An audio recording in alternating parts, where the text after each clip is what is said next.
A fox knows many things, but a hedgehog knows one important thing. It's one important thing. It's one important thing. Welcome to the Spiritual Hedgehog podcast, where we explore the role philosophy and faith play in your daily life. Here are your hosts, Ira Gardner and Pastor Eric Dahl. Well, welcome to another episode of the Spiritual Hedgehog, and this one's going to be interesting because you have recently announced that you are leaving St. Mark's after more than 20 years. Yeah. And starting a new chapter. And so you had talked about the idea of talking about the spiritual aspects of saying goodbye. Yeah. Well, it's a tough one.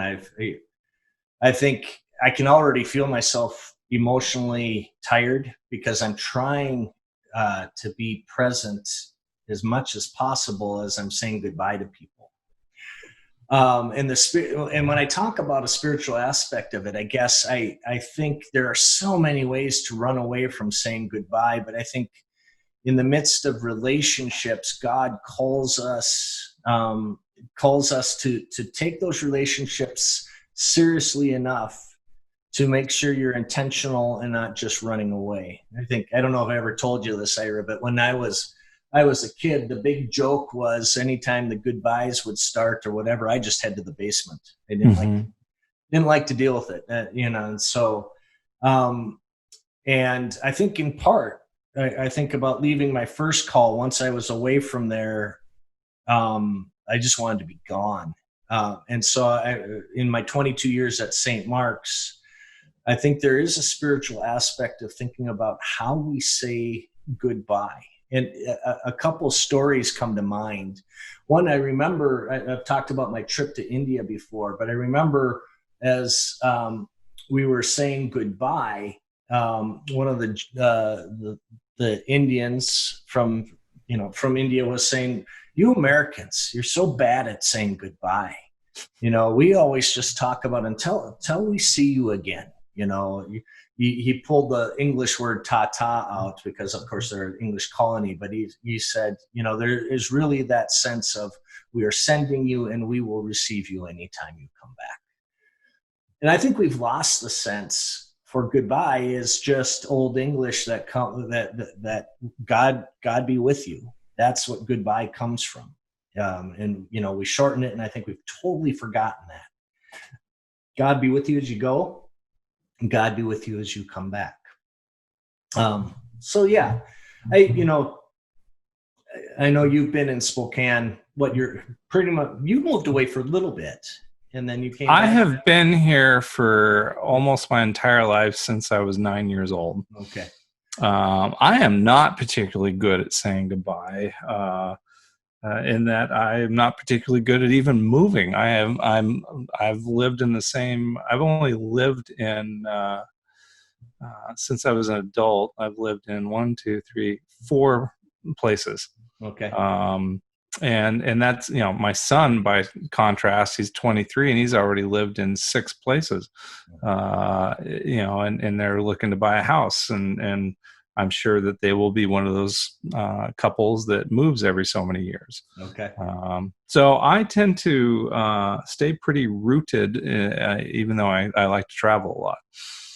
But, well, to get into this a little bit, think about it for a second. I'm curious, and I'll ask you first. I'll share kind of the Midwest goodbye, and then I'm curious how you would say your family has been, like when you've had relatives come or whatever. But the story I will tell is, it's time to say goodbye. And this would be like classic when I'd be with my mom and dad before I was going back to college. And, we'd be sitting around the kitchen table. I guess it's time to say goodbye. And I'd move out to where I'm putting my shoes on, spend 15 minutes there talking, saying goodbye. And then you move out to the front step and, the conversation would continue. And then you'd move out to the car and just about be ready to get into the car. And then inevitably, you would forget something inside the house, and the whole process would have to start all over again.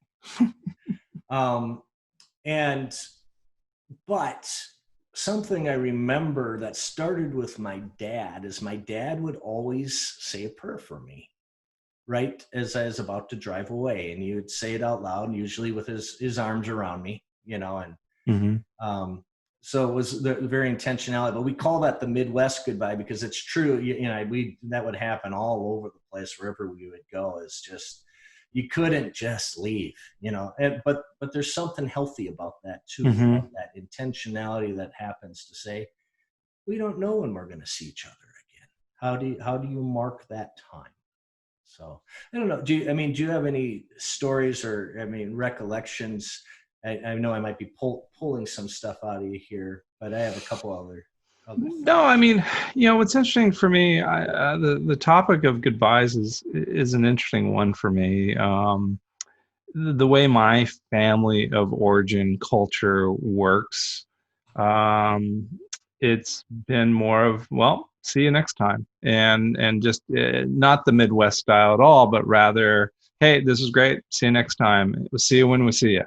And what's interesting about my family of origin, and I'm thinking more specifically on my mother's side, where I have a lot more cousins, um, that the family is very casual about the comings and goings, but when you're together, you're really together. Mhm. And so I've had this comfort of knowing that 10 years could pass before I see you again, but when I see you again, it's going to feel like we were never separated. Yeah. And I've got some family in far off places, including I've got a cousin and aunt and uncle in Australia, that we don't see each other very often. And it might be 10 years between visits. And yet I feel that bond, that connection so deeply. And I have such gratitude for my family that way. And then the other thing, the reason goodbyes are I guess I haven't thought of them in the weighty way of things so much, is because I've tended to look at goodbyes as great opportunities to expand my travels. And so, for example, uh, two of my very closest friends from high school and college, one moved to San Francisco, the other moved to New York. And that actually expanded my horizons because I would go visit them and I would go spend time with them. And so I like to put little marks on a map and say, oh, well, guess what? I have a new place to visit now. And somebody is the trailblazer ahead of me that's going to explore it, so to speak. And in my photography work, one of the things that's worked really well with my travel photography is often I'll get a compliment that says, you didn't photograph like a tourist. Your images feel authentic.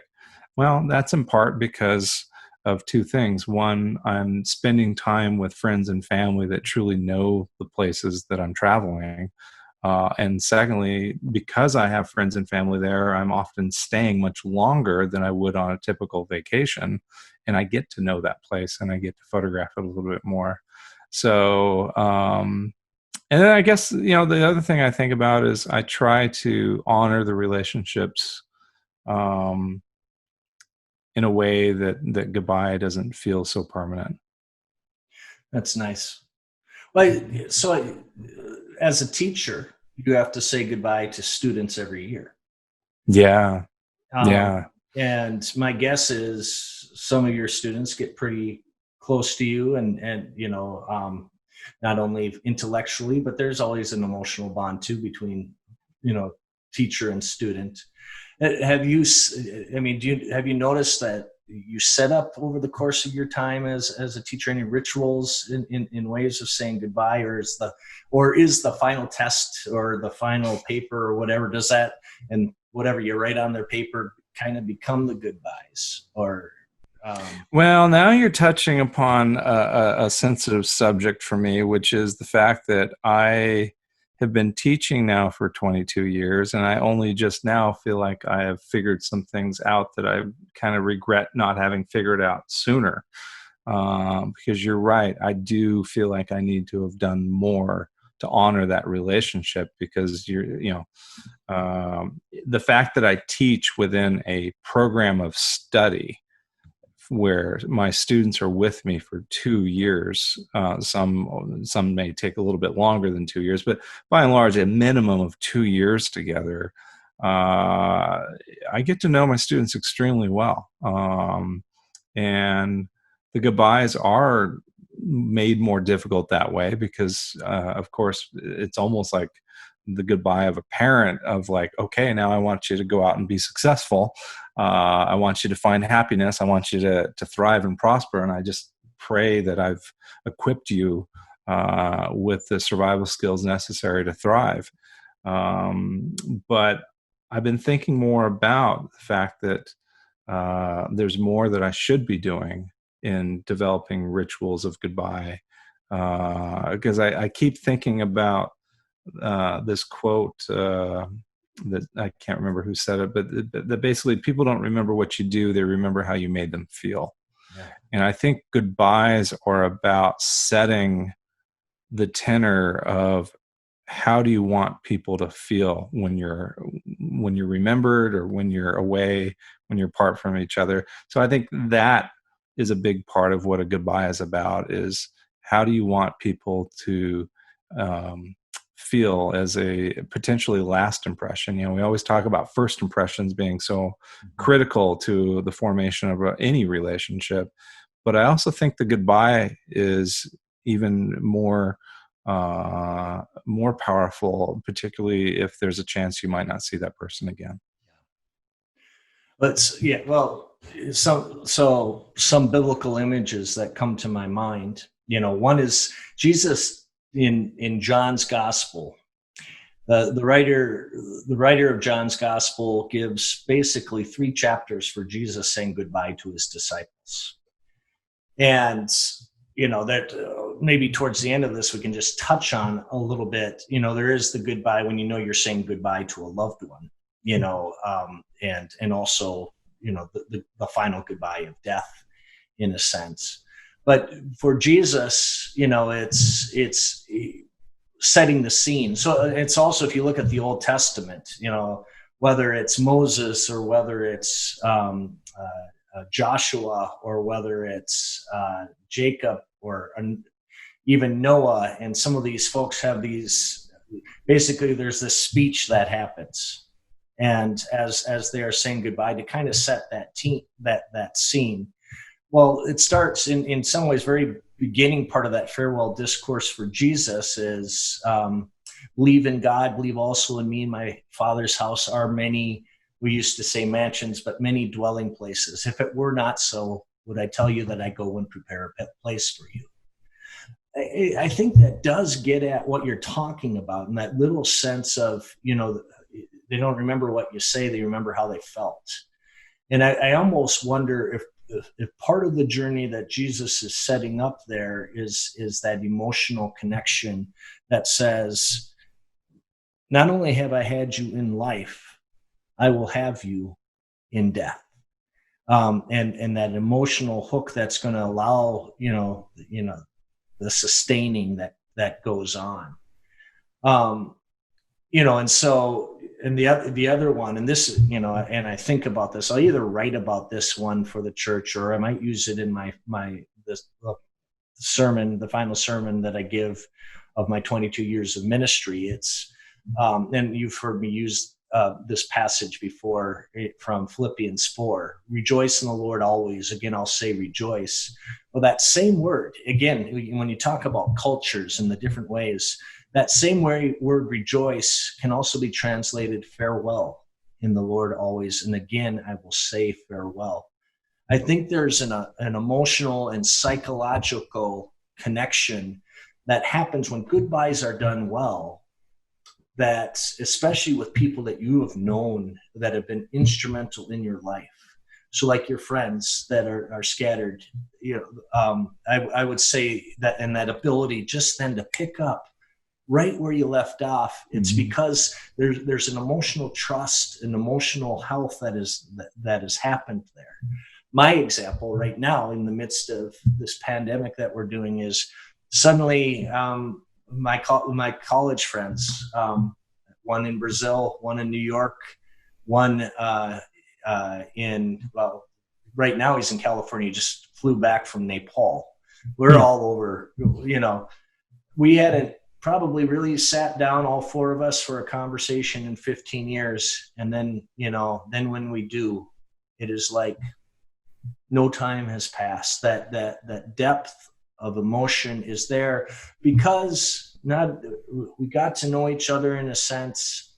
And then our goodbye was, this isn't forever. There's a spiritual component, I think, that connects us in ways we don't even understand when we are that intentional to say goodbye. That helps you pick things up when you come back.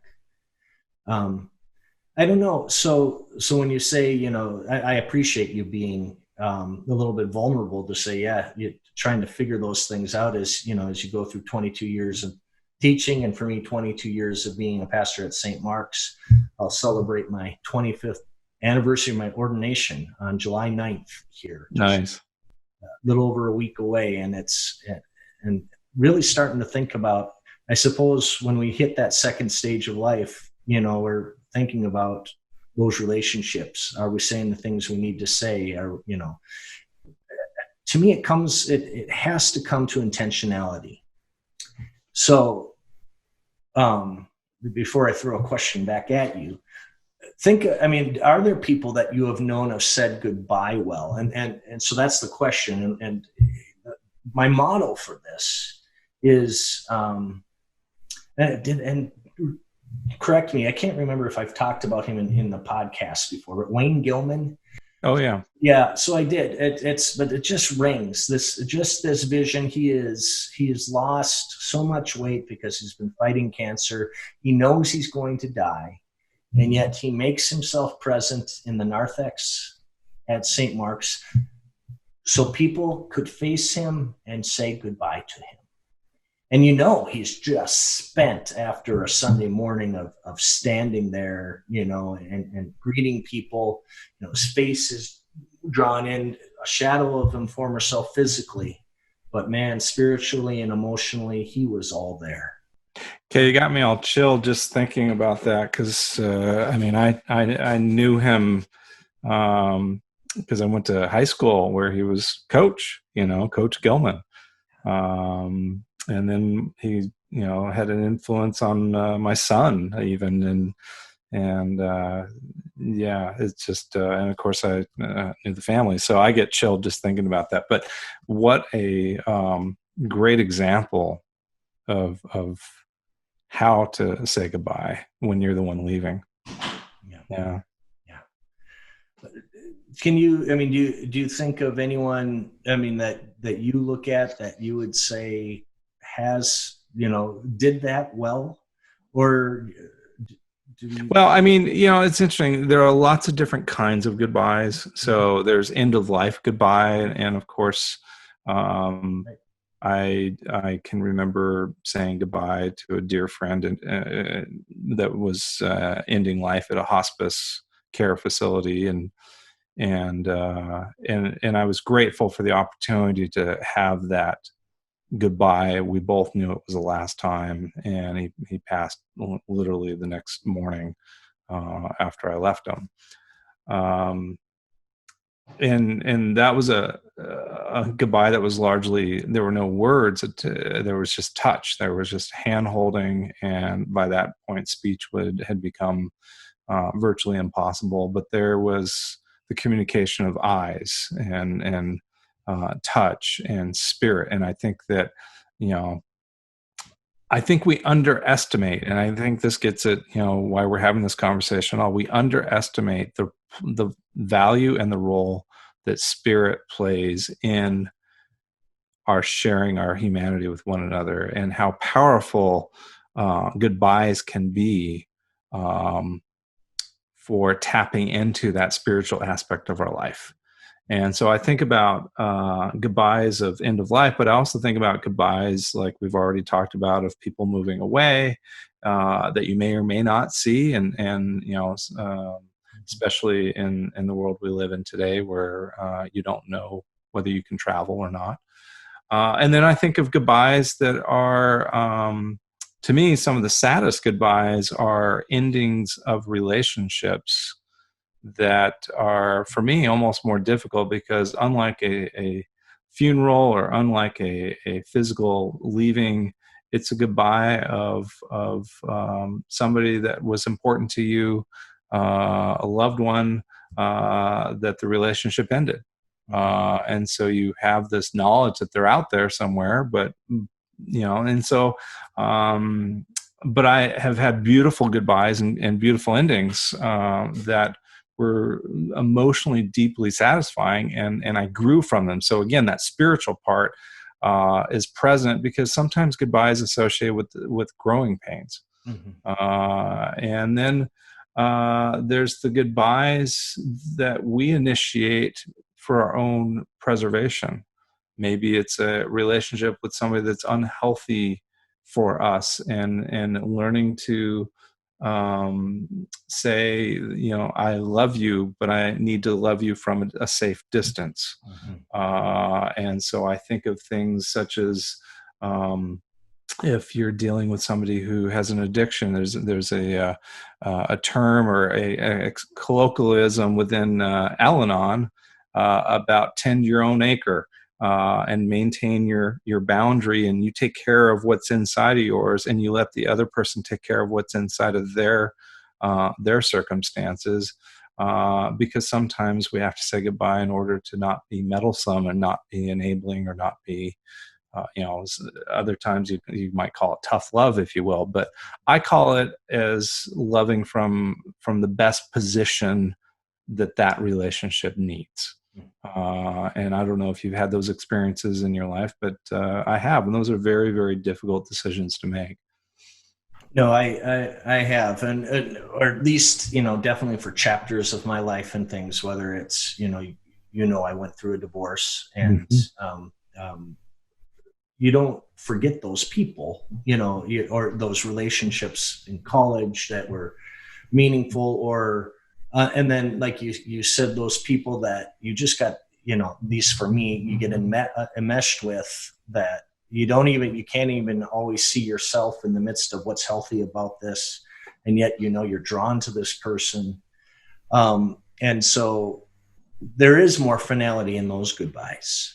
And I think needing to talk about the real aspect of grief in the midst of goodbyes, because the other aspect that can happen is sometimes what you think they don't necessarily match, but you're trying to draw those good boundaries of saying, this relationship has run the course of what's good for me, and probably what's good for you, at least as I'm looking at it. So how do we part ways and just say, that doesn't take away, because the other aspect is it doesn't take away from the good stuff that's happened in the midst of those things. I think that's what often draws us back in. But I think what we're getting at, edging our way towards, is the role that goodbyes make in our lives for healthy closure. And that goodbyes are ends of chapters of one's life, and they are opening of new doors and pathways into new chapters in our life, and that goodbyes are a wonderful thing. They're very poignant. They're very poetic. They can be, anyway. I mean, one can plan out a goodbye either through a carefully crafted letter or carefully crafted event or final hurrah, so to speak.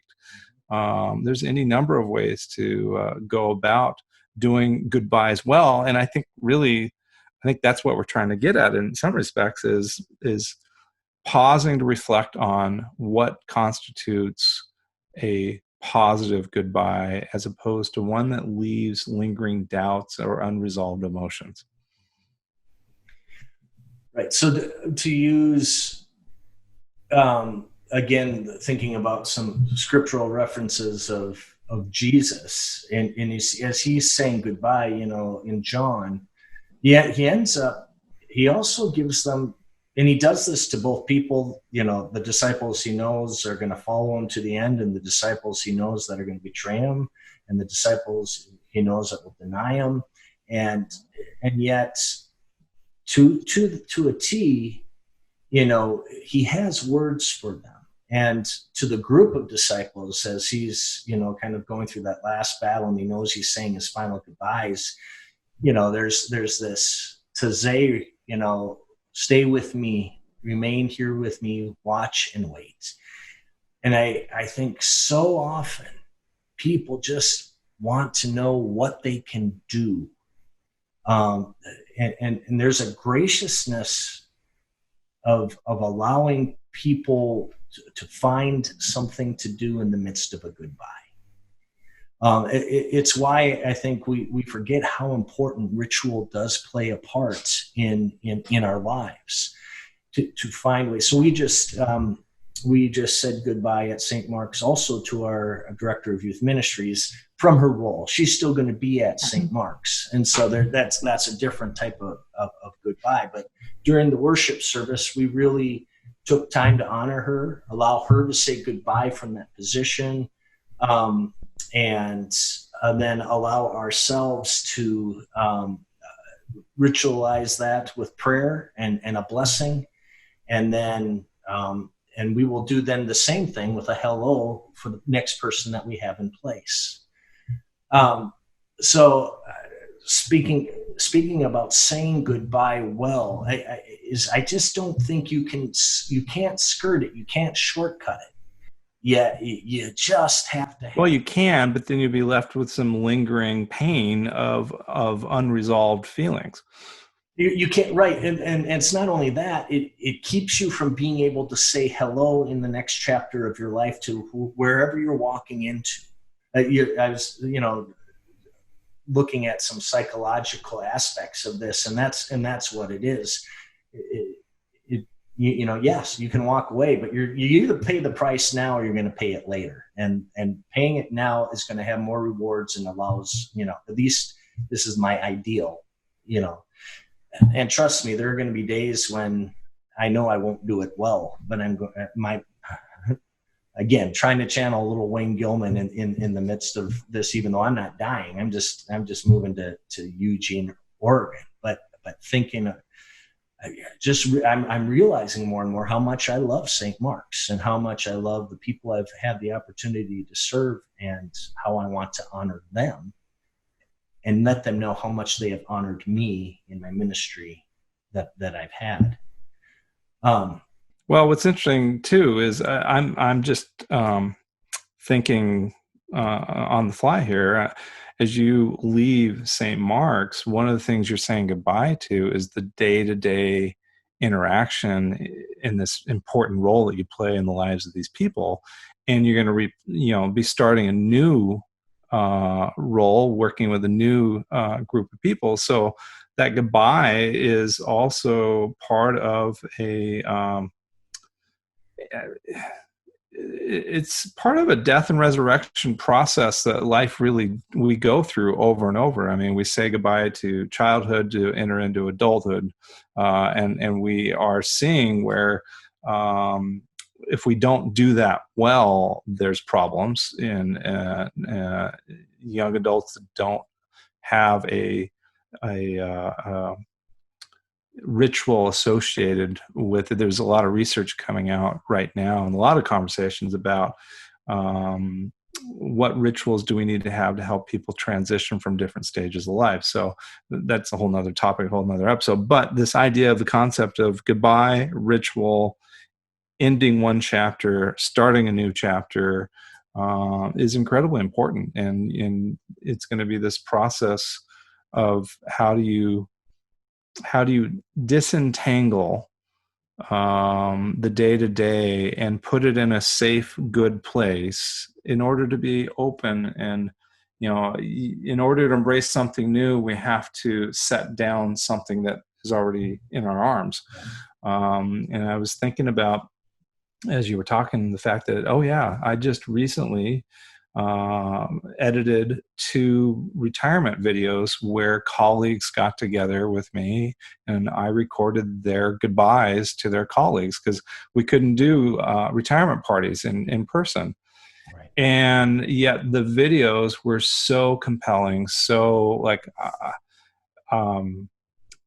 what I realized I valued from, I didn't work closely with the people that retired, but I gained so much from the ritual of helping them produce this video, and the fact that it was being able to be transmitted, is I recognized that part of the goodbye process was capturing the wisdom that these persons had brought to our institution before they go, so that there's going to be another generation that looks at that and has something to aspire to and something that they can gain from it. The thing that blew my mind that was so profound was there was a mathematics instructor who retired, who everybody, there were former students, there were colleagues, everybody talked about how meticulous and how demanding and how exact this person was in terms of mathematics, but they overwhelmingly balanced that out with, I wouldn't even say balance. It was like, wow, this person did it all.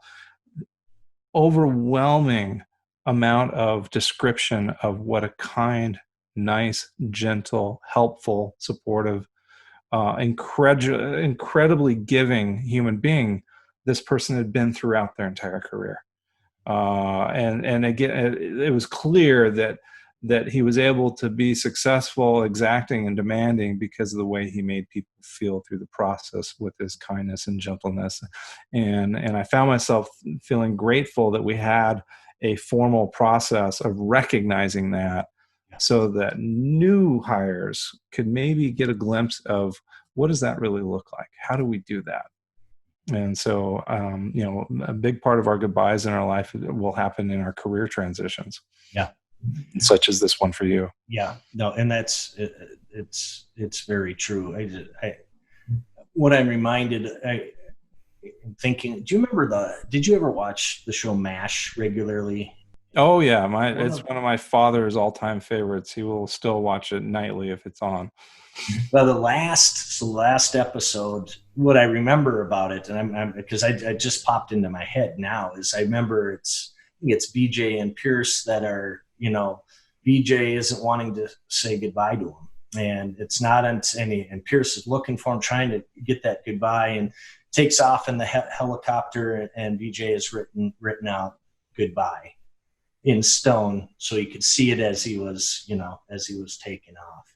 Yeah, I think about that ritualization of needing a way to put your image of putting something down before you can pick something up. You can't. It's just like putting a child down and then picking another child up, and that image of how that takes place. There is simple goodbyes and hellos that take place every day.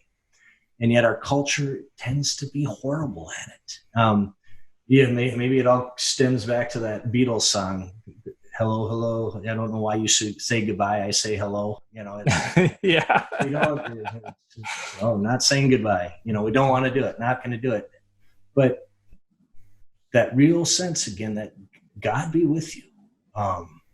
There's and needing to note that there has been something significant in our lives, and honoring that significance, and then saying, I'm moving on. I don't know where our paths will cross again moving forward, but you need to know in this time, in this space, or in this period, in this space, this has been everything to me.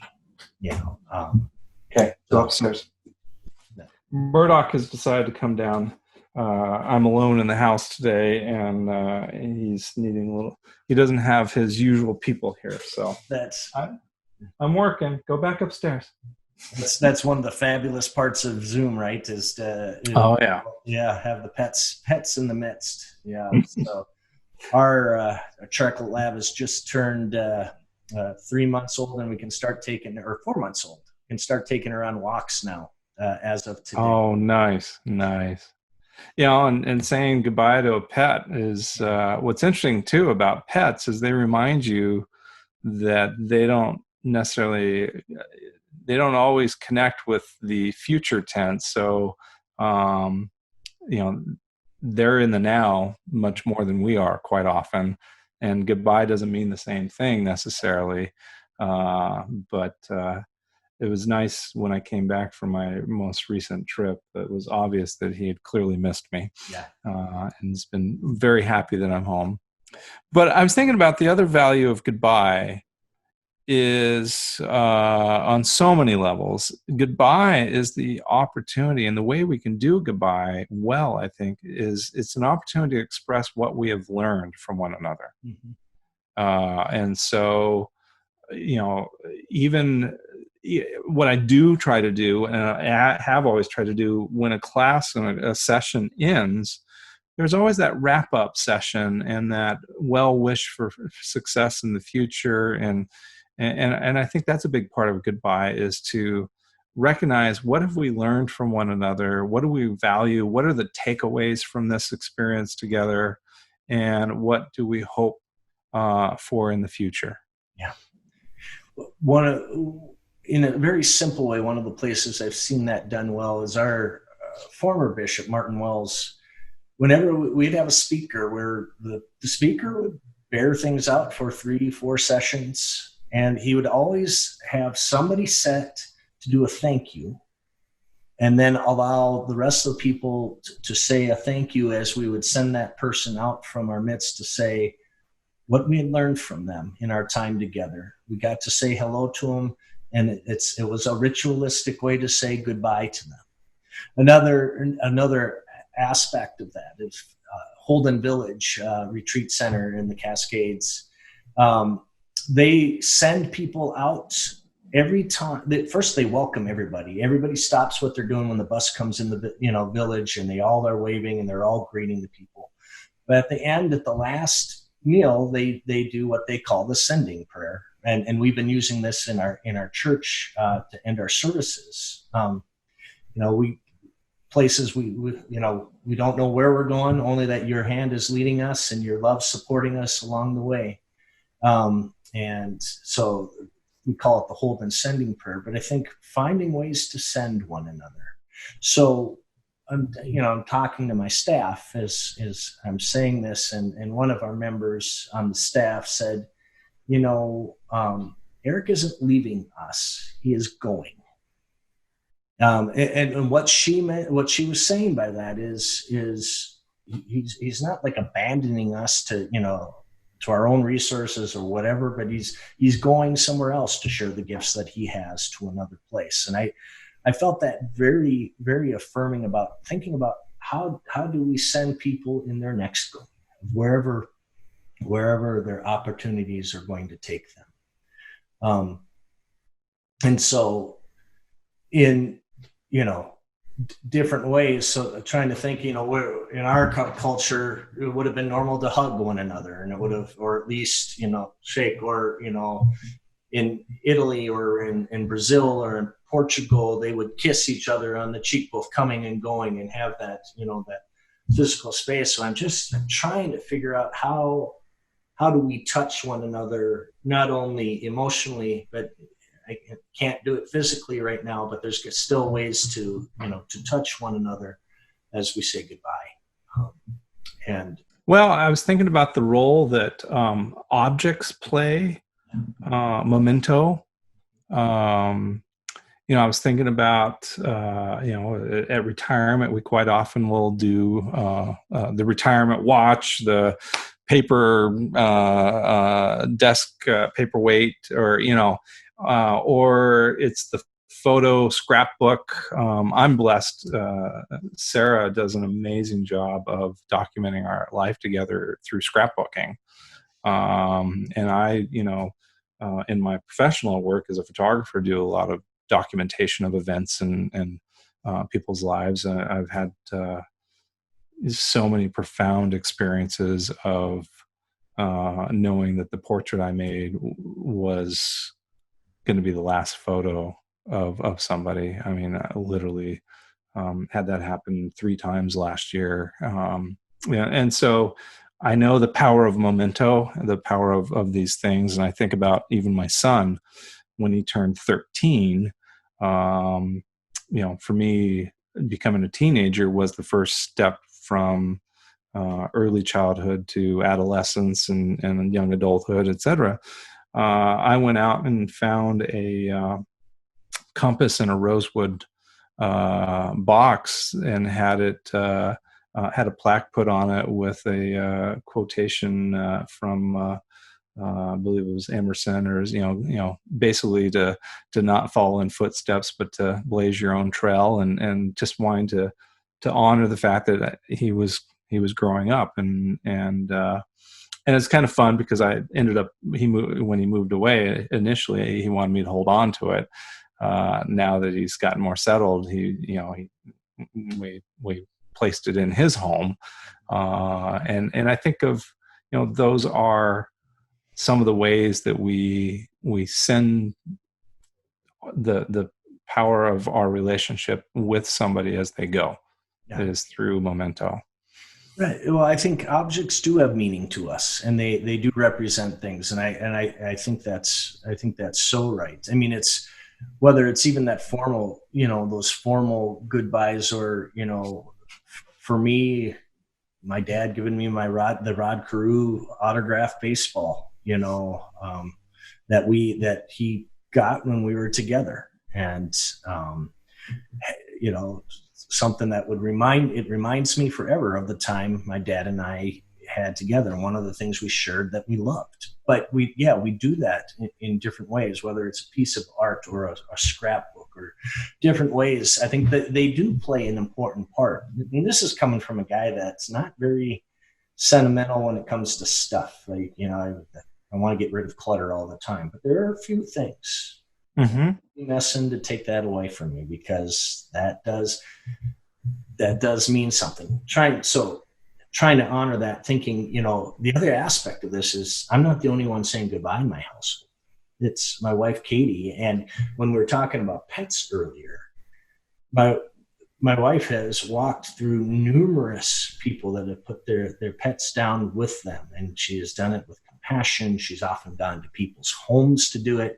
I think they're having a harder time saying goodbye to her. Many people that have both pets and are also members of Single, and then they are saying goodbye to me, and I get it in a different way than before I watched my wife work, or I've only gotten to go on a couple of occasions with her on those things. But that aspect of being able to have the emotion that you need to have to allow the tears to come. It's why I will always say, your kids should be there when you're saying goodbye to a pet. And also your kids should be there when you're saying bye to a grandparent. Or we need to understand that, before resurrection can happen in different ways, there has to be death, and we have to say goodbye. And we have to acknowledge what the thing was before we can accept what the thing will be. So it's been an emotional time for me, Ira. I bet. I appreciate you letting me have this conversation. I just felt the need to have it. I know for you and me, we'll continue to see each other over Zoom as we continue to do these podcasts. And I'm counting on new places to visit and streams to fly fish. So here's the goal, right? My wife's on board on this. Is they have the Mackenzie River boats. Oh yeah. And I think that is going to be, it's one of the things I want to learn, is how to oar down the whitewater of the Mackenzie River and fish it. And so hopefully by the time you come to fish with me, I'll know a few things. So fantastic. I'll still bring a life jacket. I would recommend that. Yes. I would make you wear it anyway. Yeah. I'm not going to push you out though. So you got that. No, you're going to be going, God, I forgot how annoying Ira is in person. Hardly. Ira, as always, I feel blessed to have this time with you and to have these conversations. I hope as people hear this, they will think about letting us know those people that have said goodbye well in their lives, and also hearing the honesty of when it's been hard, when people haven't done it well, and what's been meaningful for them. So do give their comments to us on our site, and would love to start hearing from folks on that. Absolutely. I think it's a great topic. I think goodbyes are so important. They give us so many gifts of wisdom. If we go through the process, go through the pain that is often associated with it, and the excitement that goes with it too. Because that's the other thing is, goodbye is the opening of the anticipation of something new, and there's always that inflection point between the old and the new that creates a little doubt and uncertainty. And I've learned to lean into that a little bit, because as an artist, that's where creativity happens. And then, I think about the role goodbye is having on our society. As you see public memorials, you see public demonstrations right now as a form of trying to make meaning. Goodbyes are part of sense making and meaning making out of our life, and they happen at the intimate level, and they happen at the massive public scale as well. And so I appreciate the opportunity for us to spend a little time just pausing our busy lives to talk about the importance of goodbye. God is with you. Thanks, Ira. All right. We'll see you next time. Yeah, have a great week. Okay. Thank you for joining us today on The Spiritual Hedgehog. For show notes and more information, go to www.thespiritualhedgehog.com.